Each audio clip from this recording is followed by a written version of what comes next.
കോമലത്തിങ്കൾ കിടാവോ നല്ല കോമളത്താമര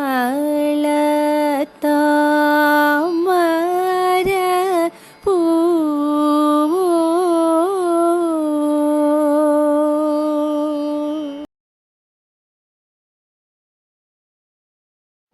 നമസ്കാരം, ഞാൻ ദിയ രമേശ്. കോട്ടയം ജില്ലയിലെ കുറവിലങ്ങാട് പൂർണ്ണോദയ വിദ്യാനികേതനിൽ പഠിക്കുന്ന 2ാം ക്ലാസ് വിദ്യാർത്ഥിനിയാണ് ഞാൻ.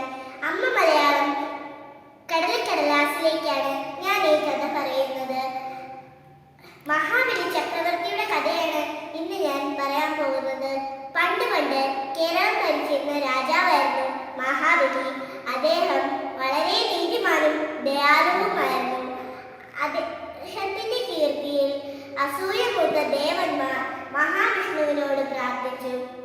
മഹാവിഷ്ണു ഒരു വാമന്റെ രൂപത്തിൽ മഹാബലിയുടെ അടുത്തെത്തി തപസ് ചെയ്യാൻ 3 അടി മണ്ണ് ചോദിച്ചു.